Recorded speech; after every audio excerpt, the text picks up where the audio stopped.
Agora posso ir, né?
เอาไม้ก็ใช้ไม่ได้แล้วเด้อ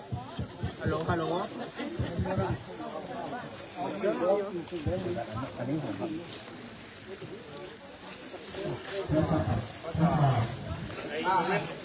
ของมาอยู่ในรถอยู่รถก็ได้เนตู้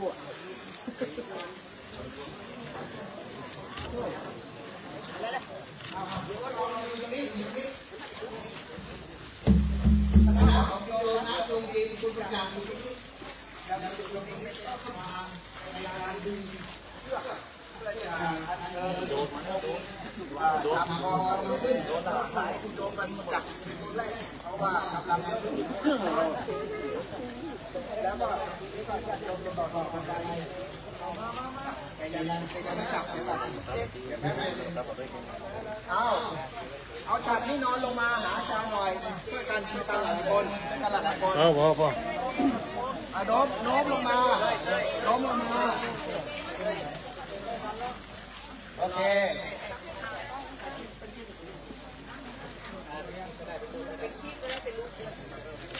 ทีนี้น้อมลงมา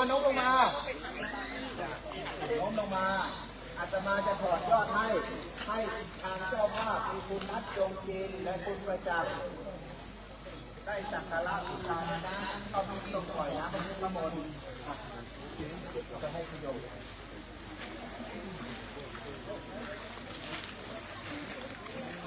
ให้เทลดตั้งแต่ยอดนั่งลงทุกคนนั่งลงดูให้ในบุญในกุศลให้เป็นปัจจัยคำสู่ขึ้นสู่พระนิพพานในอนันตการเบื้องหน้าอาจารย์พันแสนอัครธโมผูกตะกุดอันเป็นมหามงคลสรรเสริญคุณแห่งพระพุทธเจ้าพระธรรมเจ้าพระสังฆเจ้าจะได้อยู่ที่บนยอดวิหารใหญ่สำนักสงฆ์พระยาวของเราตลอดไปดูนี้เอาไปให้เจ้าฉลากอธิษฐานจิตโถงน้ำพุทธมนต์พวกเราถอดเอาได้ถอดเหล็กถอดถือที่เหล็ก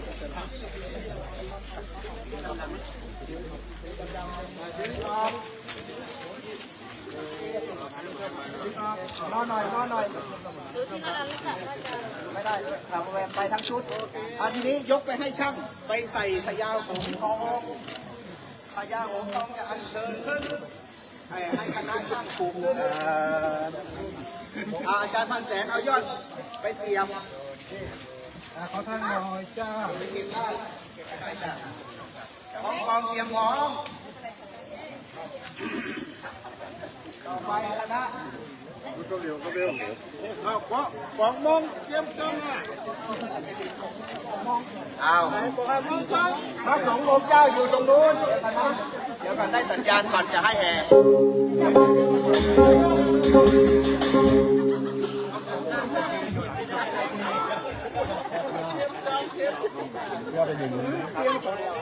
เดี๋ยวก่อนรอก่อนทุกอย่างก่อนเดี๋ยวก่อนพวกเราถอยหลังไปหน่อยคณะกฐินคณะคุณโยมประเสริฐมาต่อคุณนัทคุณโยมประเสริฐนะมาทางนี้มาช่วยกันชักเชือกมูเฮาอยู่ทั้งฝ่ายพ้นสองกล่องมาให้สองกล่องลงให้ก็ได้ช่วยกันอยากไปก่อนเดี๋ยวรอก่อนยังไม่ชักยังไม่พร้อม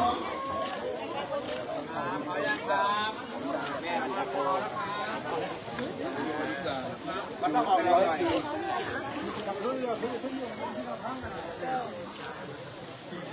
อันนี้ชักจริงๆไม่ได้ชักไฮโดรลิกนะที่วัดรถไฮโดรลิกแล้วก็เรียกว่าอะไรนะนกของจะดินไม่ใช่เป็นพญาของทองนกฟินิกนี่ของแดงเป็นภูมั้งให้ของแดงมาอันนี้โอเคเลยของแดงให้เอาเดี๋ยวรอใส่สีน้ำเจ็ดน้ำให้ส่งกันแล้วนี่ส่งกันดีให้ไม่เหมือนกันทุกอย่างพร้อมคณะเดี๋ยวก่อนเดี๋ยวยังอันนี้จะผูกสายสิญจน์ก่อนจะผูกข้างนี้ ว่าหินที่เจ้าบุกในนี้ที่โยมปล่อยโยมบนตีนที่เจ้าเป็นผมใช่เอามาก่อนเอามาผูกผูกทางต้องไปผูกแล้วโยมเป็นคนชักแล้วพระเป็นคนปล่อยสายสิญจน์เอาขึ้นไปผูกยอดเลยผูกเป็นสาม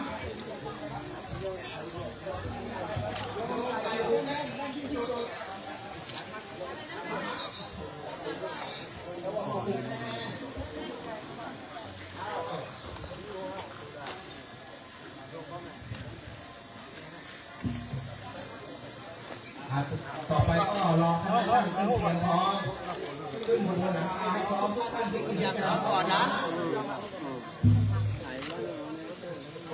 เอาพระสงฆ์ถือสายศีลด้วยกันว่าตอนนี้อันนี้ไม่เก่งอย่างนี้ประมาณนี้เราก็ไม่ได้จับเรายกสายไปเรื่อยๆทุกท่านอย่าลืมนะยกสายไปเรื่อยมองคนไปก็คน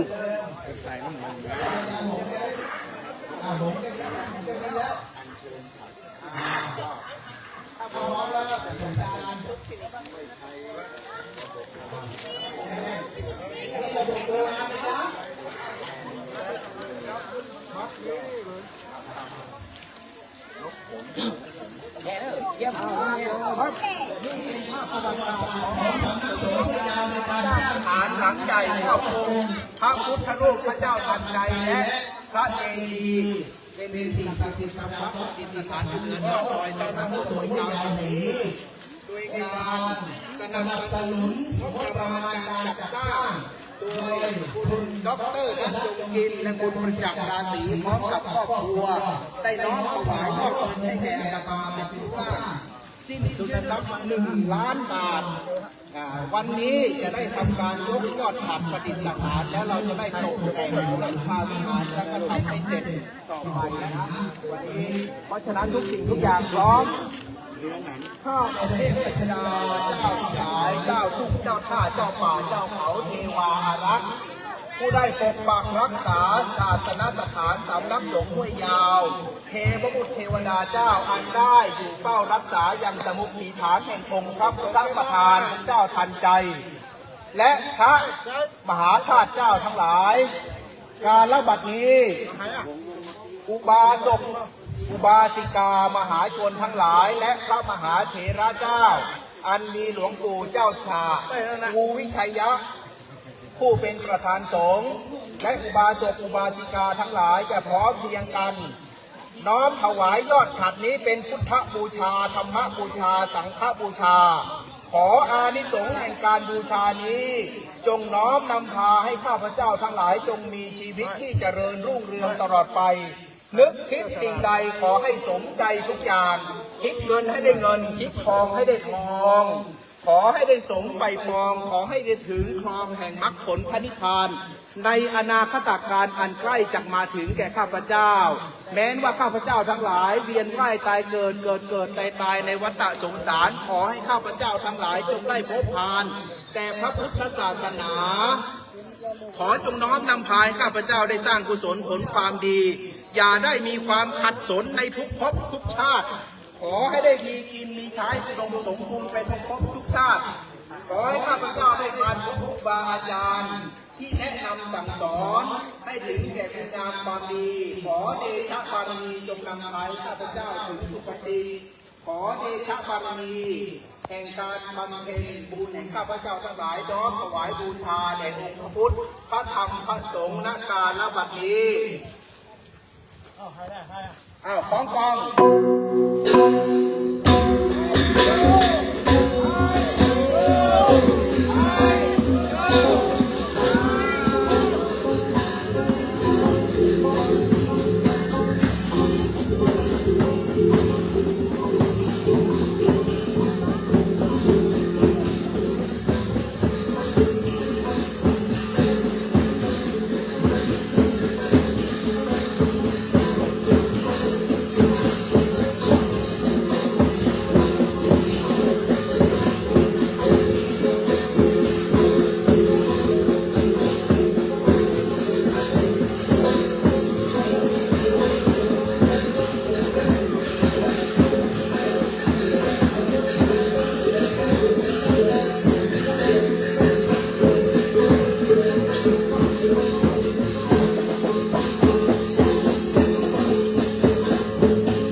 ฟันมาแล้วฮะมาอันนี้ครับมาปุ๊บมาเจ้าผัด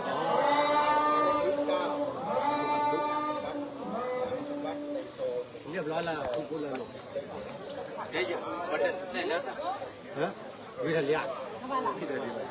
ไม่มีหรือเปล่าแล้วเข้ามูอ่ะยังประเด็นเจ้า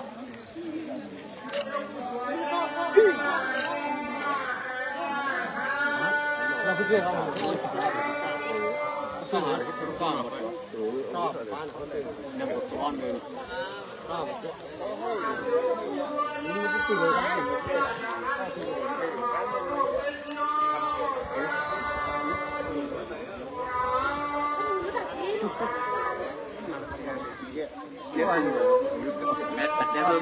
นึกว่าเดือดจะไฟกูเลยไฟกูเดือดมากสันเดียวค่ะแต่ใครรอพี่ต้องดูปะ